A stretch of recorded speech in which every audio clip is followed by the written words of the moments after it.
ভাবো, তুমি কোনো বিয়ের অনুষ্ঠানে আছো। ঢাকার কোনো এক বড় বিয়ে, তোমার দূরের কোনো আত্মীয়ের বিয়ে। আর সেখানে তুমি জানতে পারলে যে একজন অনেক বড় ব্যবসায়ী এসেছেন। এমন একজন মানুষ যার সাথে একটা ছবি তোমার কেরিয়ারকে 10 বছর এগিয়ে নিতে পারে, যার তোমার ইন্ডাস্ট্রিতে সবচেয়ে শক্তিশালী কানেকশন আছে। আর হঠাৎ করেই কেউ একজন তোমাকে তার সাথে পরিচয় করিয়ে দিল। তোমার হাতে সুযোগ আছে মাত্র 5 মিনিট। এই 5 মিনিটে তোমাকে ওই মানুষটার মস্তিষ্কে নিজের জায়গা করে নিতে হবে। এবার বলো, কি করবে?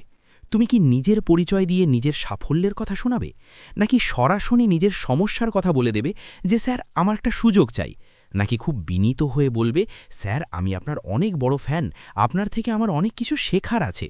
যদি তোমার উত্তর হ্যাঁ হয়, তবে তুমি শুরুতেই হেরে গেছো। তুমি ওই ভিড়েরই অংশ যারা প্রতিদিন ক্ষমতাশালী মানুষদের বিরক্ত করে। আসল খেলা এটা নয় যে তুমি কি বলছো, আসল খেলা হলো তুমি সেই মানুষটিকে কেমন অনুভব করাচ্ছ। আর আগামী কয়েক মিনিটে তুমি একদম সেই নির্ভুল ফর্মুলাটি শিখতে চলেছ যা পাওয়ারফুল মানুষদের সাথে কানেকশন তৈরি করে, সেই পথ যা ম্যাকিয়াভেলি 500 বছর আগে বুঝেছিলেন। কিন্তু শোনো, এটা কোনো মোটিভেশন নয়, এটা যুদ্ধ, সামাজিক যুদ্ধ। হয় তুমি এই খেলার নিয়ম বুঝবে এবং উপরে উঠবে, আর নয়তো সারা জীবন অন্যদের উপরে উঠতে দেখবে। এর মাঝামাঝি কোনো রাস্তা নেই। এখন হয়তো তুমি ভাবছো যে ভাই এগুলো তো ইতালির কথা, ম্যাকিয়াভেলি তো রাজাদের নিয়ে কথা বলছিলেন, আমার জীবনে শক্তিশালী মানুষ কোথায়? আমি তো মধ্যবিত্ত। কিন্তু একটু দাঁড়াও, গভীরভাবে ভাবো। কত মানুষকে অফিসে নিজের বসকে ইমপ্রেস করতে হয়, কত মানুষকে ইনভেস্টরের সামনে আইডিয়া দিতে হয়, লিঙ্কডিনে মেসেজ করতে হয়। আসল প্রশ্ন এটা নয় যে ক্ষমতাশালী মানুষ তোমার জীবনে আছে কিনা। আসল প্রশ্ন হলো, যখন তারা তোমার সামনে আসে তখন তুমি কেমন আচরণ করো। আর এখানেই আসে সেই ডার্ক রিয়ালিটি যা খুব কম মানুষই জানে। ক্ষমতাশালী মানুষরা পৃথিবীকে তোমার বা আমার মতো করে দেখে না। তাদের কাছে প্রতিটি মানুষ দুটি ক্যাটাগরিতে পড়ে: উপকারী অথবা অকেজো, সম্পদ অথবা বোঝা, আকর্ষণীয় অথবা বিরক্তিকর। আর এই সিদ্ধান্ত তারা তোমার সাথে দেখা হওয়ার প্রথম 2 মিনিটেই নিয়ে নেয়। যখন তুমি বলো স্যার আমার সাহায্য চাই, তারা ভাবে এ নিতে এসেছে, আরও একটা ভিখারি। যখন তুমি বলো আমি আপনার ফ্যান, তখন খেলা ওখানেই শেষ। ফ্যান মানে অনুসারী, অনুসারী মানে নিচে। তারা ফ্যান খোঁজে না, তারা সহযোগী খোঁজে। তাহলে সঠিক উপায় কি? শোনো, প্রথম নিয়ম: কখনোই ক্ষমতার কাছে অভাবী বা অভাবগ্রস্ত হয়ে যেও না। উত্তর হয়ে যাও, সমাধান হয়ে যাও। যে মুহূর্তে তুমি নিজের প্রয়োজন দেখালে, সেই মুহূর্তেই তুমি নিজের যোগ্যতা কমিয়ে খেললে। ক্ষমতাশালী মানুষরা ফোকাস করে কে তাদের সাম্রাজ্যের ওজন বাড়াচ্ছে আর কে তাদের ফাঁপা করছে। নিজেকে এমনভাবে প্রেজেন্ট করো যে নীরবে কাজ সহজ করে। দ্বিতীয় নিয়ম: হাঁটার আগে দেখো। সামাজিক সিঁড়ি বেয়ে ওপরে ওঠার সময় সবচেয়ে বড় ভুল হলো খুব দ্রুত পদক্ষেপ নেওয়া এবং বেশি কথা বলা। তাদের লক্ষ্য করো, আমেরিকার বিখ্যাত ব্যবসায়ী অ্যান্ড্রিউ কার্নেগি কখনোই বসের কাছে গিয়ে সাহায্য চাননি। তিনি শুধু খেয়াল করেছিলেন বসের কি প্রয়োজন। বসের দ্রুত সিদ্ধান্ত নেওয়ার জন্য ভরসাযোগ্য লোক দরকার। কার্নেগি নীরবে সেই কাজটা করা শুরু করলেন। তিনি অভাবী হিসেবে যাননি, সমাধান নিয়ে গিয়েছিলেন। তৃতীয় নিয়ম: তাদের জগৎকে রিফ্লেক্ট করো, নিজের জগৎকে নয়। ক্ষমতাশালী মানুষরা পরিচিত মানুষদের ওপর ভরসা করে, অপরিচিতদের ওপর নয়। তারা সেই মানুষদের পছন্দ করে যারা তাদের ভ্যালিউজ বা মূল্যবোধকেই প্রতিফলিত করে।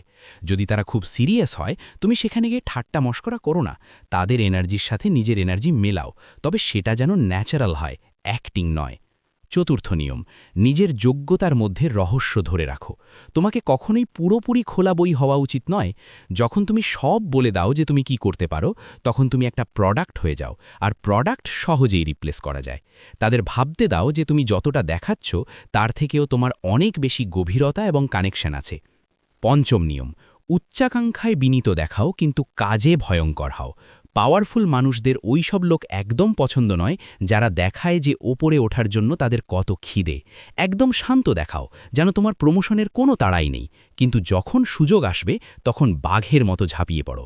ষষ্ঠ নিয়ম: ক্ষমতাশালী মানুষদের তোমার আনুগত্য পাওয়ার জন্য প্রতিযোগিতা করতে বাধ্য করো। তোমার আনুগত্য যদি ফ্রিতে পাওয়া যায়, তবে তার কোনো দাম নেই। নিজেকে এমনভাবে উপস্থাপন করো যাকে পাওয়াটা একটা বিজয়। 7 নম্বর নিয়ম, তোষামোদকে রণনীতিতে পরিণত করো। শুধু শুধু প্রশংসা করাটা বিষের মতো। স্যার আপনি অসাধারণ এটা না বলে বরং বলো, স্যার ওই প্রজেক্টে আপনার টাইমিংটা দারুণ ছিল। এই প্রশংসায় বুদ্ধি আছে। 8 নম্বর নিয়ম, কখনোই নিজের আলোকে তাদের আলোর চেয়ে বেশি উজ্জ্বল হতে দিও না। তুমি যতই যোগ্য হও না কেন, এটা প্রকাশ্যে দেখানো যাবে না। ক্ষমতার অহংকার খুব নাজুক হয়। যারা রাজার চেয়ে বড় হওয়ার চেষ্টা করে তাদের পিষে ফেলা হয়। 9 নম্বর নিয়ম, জোট ওপরে নয় পাশে তৈরি করো। অনেকেই শুধু চূড়ায় বসে থাকা মানুষদের ইমপ্রেস করতে ব্যস্ত, কিন্তু আসল খেলা তাদের চারপাশের পরিমণ্ডলে। বসের পিএ, সিইওর সেক্রেটারি, মন্ত্রীর অ্যাসিস্ট্যান্ট, এরা ভেতরের খবর নিয়ন্ত্রণ করে। এদের সাথে চুপচাপ বন্ধুত্ব করো, তোমার নাম এরা এমনিতেই ওপরে পৌঁছে দেবে।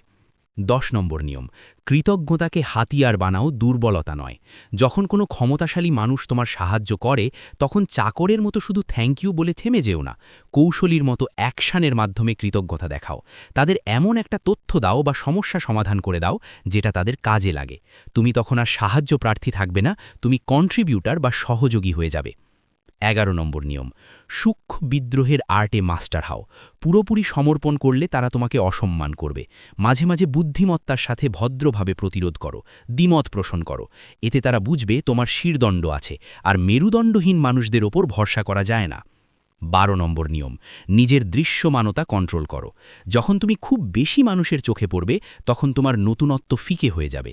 যখন তুমি কম দৃশ্যমান হবে কিন্তু সবসময় মনে রাখার মতো কাজ করবে, তখন তুমি দামি হয়ে উঠবে। সোশ্যাল মিডিয়ায় সারাদিন না থেকে যখন আসবে তখন অর্থপূর্ণ কিছু নিয়ে এসো। 13 নম্বর নিয়ম, এটা সবার মুকুট। সব সময় এমনভাবে প্রবেশ করো যেন তুমি সেখানেই বিলং করো, যেন ওই জায়গাটা তোমারই। টেবিলের সিট অর্জন করার আগেও তোমার বডি ল্যাঙ্গুয়েজ, কণ্ঠস্বর এবং উপস্থিতিতে আত্মবিশ্বাসের সিগন্যাল থাকতে হবে। তুমি কারুর অনুমোদনের অপেক্ষা করো না। পাওয়ার বা ক্ষমতা সেই আত্মবিশ্বাসকেই সম্মান করে যার কোনো প্রমাণের প্রয়োজন নেই। তো মনে রেখো, ক্ষমতার দুনিয়ায় পৌঁছানো একটা ঘটনা হতে পারে, কিন্তু সেখানে টিকে থাকা একটা যুদ্ধ। ভাগ্য তোমাকে সুযোগ দিতে পারে, কিন্তু শুধু তোমার বুদ্ধি সেটাকে বাঁচাতে পারে। দুনিয়া কিভাবে চলে এর নিয়ম বুঝে যে খেলতে পারে সেই জেতে। তুমি কি শুধু অভিযোগ করবে যে দুনিয়াটা খারাপ, নাকি এর নিয়ম বুঝে জিতে দেখাবে? সিদ্ধান্ত এখন তোমার।